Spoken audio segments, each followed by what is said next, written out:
Hey everybody. Well, I got a chance to sneak out in the woods for a little bit here today. I'm gonna clean up a hinge cut area. You can see it up there. I had a little bit of settling action over the winter. Deer are still using it, but I like to keep them nice and open so it's easy to move around. So I'm gonna clean up a little there. And right here I got a little bit of a bench, and I'm gonna drop hinge a few trees right here as well. I'll probably leave that one hard maple there. But everything else I think I'm gonna knock down and just make a little bedding nook here, connect it to the one I got up there, and yeah, just continue to encourage bedding in this area. So these are the type of spots I look for. A nice little flat bench that drops off there. You can see it drops off quite a bit there. That's still part of the bench out there, but that's pretty much been clear cut, so that'll be bedding in a few years. But this spot's just got some immature maple. It's that hingeable size, like 2 to 6 inch maples here. One big basswood. It's gonna get dropped, and a couple elms.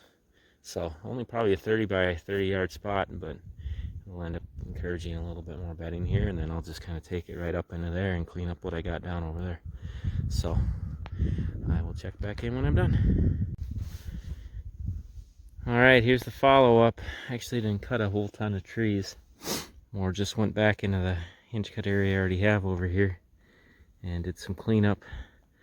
But I'm just going to make a big loop around it and kind of show you how this one's looking here after the hunting's done, mid-January today.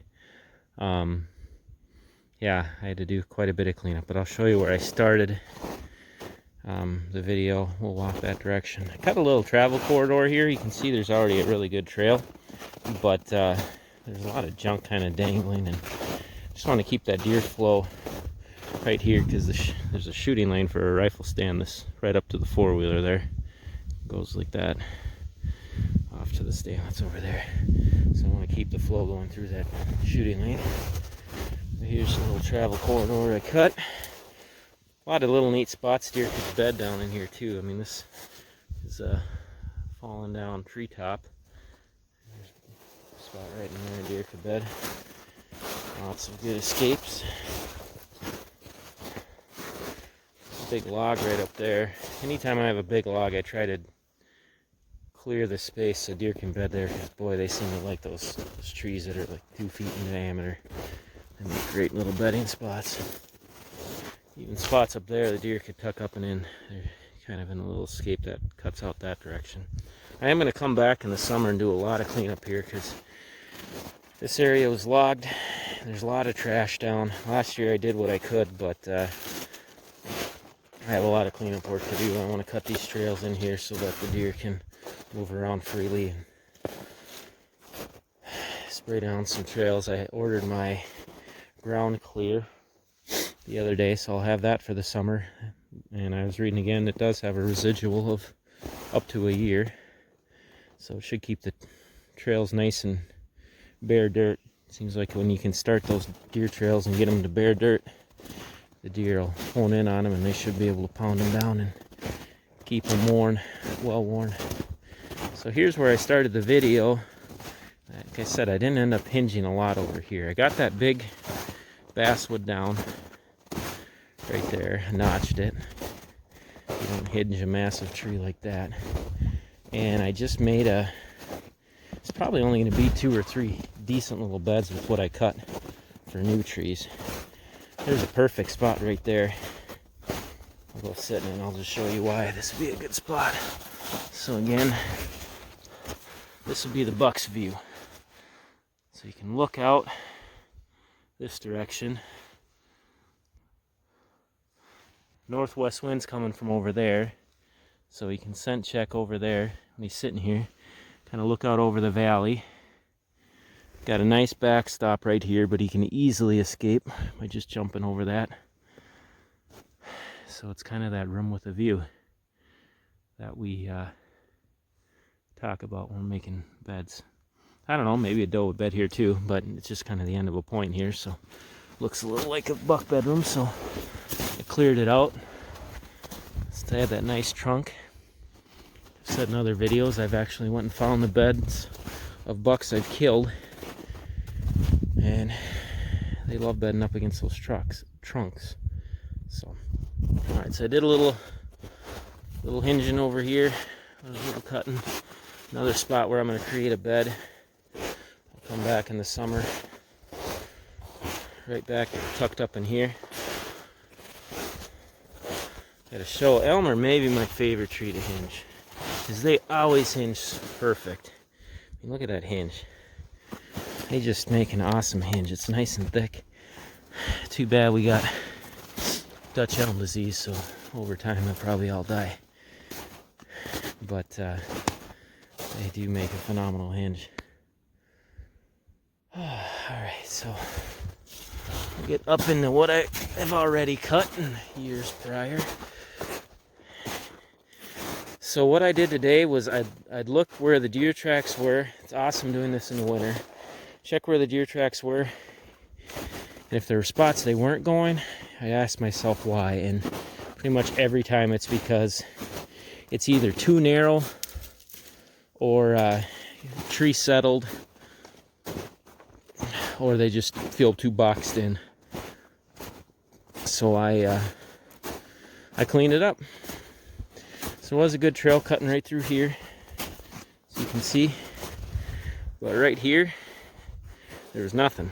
So I parted the waters, cleared the way, so that they can use that, have more range of motion. You definitely want open. Open is good. This part of the cut is a first year cut. It'll explode with regrowth next summer because there's nothing holding it back anymore as far as a shade goes. You can see though, even like on these ones I stump cut, and they're getting nipped. So what little growth came in here, they're hitting. I mean, I cut this one in, I think, August, so didn't really have a whole lot of it time to start growing, regenerating, but it definitely got use. We saw a lot of deer coming out of this one during the season. All right, here's kind of the main trail cutting through it, and I kind of got beds and things tucked off to the side. I got one kind of down in there. That was another trail that there's one set of tracks on it, so I cleaned it out. Here I just kind of freed it up a little bit, cut one of the trunks. You can see the path is awesome. Here's where there's actually a little bit of regen, because this is where we're kind of getting into a cut I did actually quite a few years ago. You can see these are all stump sprouts actually. Looks like ironwood stump sprouts, but they're all getting, every single one of them is sawed off.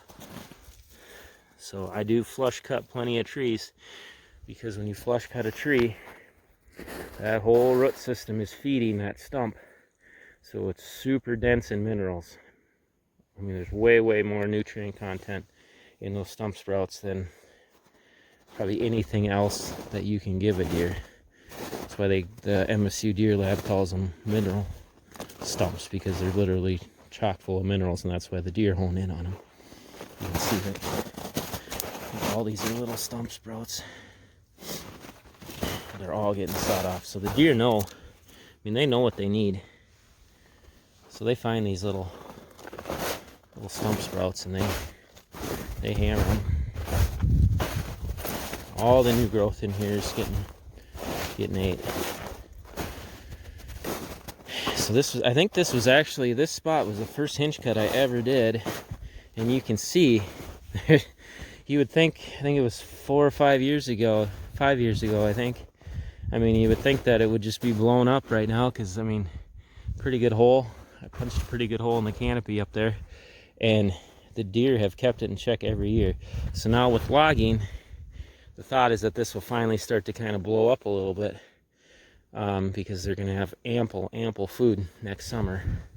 But as of right now, boy, the deer just hammered. So this is kind of cool. So this will be about a 5-year-old hinge. You can see how the tree just heals over and sprouts back.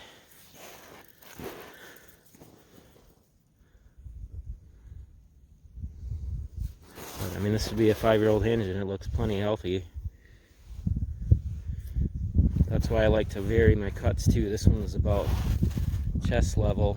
There's still a little bit of food the deer can reach, but all that grows outside of the deer's reach. So I mean, I do higher cuts when I'm trying to create bedding in the middle, but on the ends I do lower cuts, so then those sprouts that come off the point of cut, the deer can browse on that too.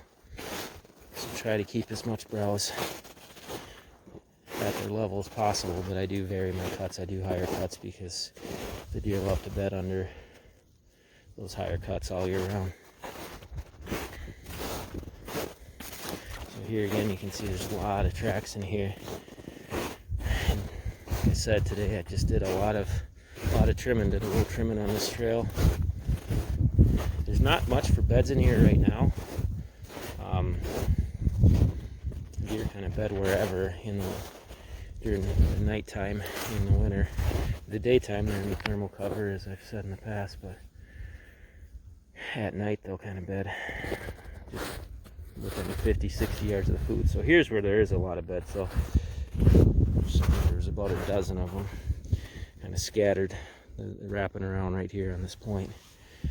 And yeah, they're all kind of tucked underneath these small hinge trees. That was neat to see. I had this a little bit more open at one point in time, but when they logged, they kind of made a big debris pile right here. So I think I had a trail cut through there, so I might add that. Right now everything's so frozen down that I'll do my fine-tuning and cleanup work in the summer. We'll come back in the summer and actually spray down beds, add bedding logs, spray trails. There's going to be some thistle that comes back in here, so I'm going to clean that up. Spray down the thistle. There's a spot I cut a little trail today. There's a dead end right there. And yeah, I'll really have this thing set up and be in really good shape for next hunting season, because there should be 3-4 feet of free growth in here next hunting season, and you know, more escapes and more room to roam after some of my cleanup today. Should be great. There you can see a lot more traffic cutting through here. Back to the beginning now. So yeah, just cut spots in there for the deer to be able to move around easy with what's settled over the fall, and come back one more time in the summer, do a little quick cleanup, and then we'll leave it. Let the deer filter in for next fall. All right, y'all, take care. God bless.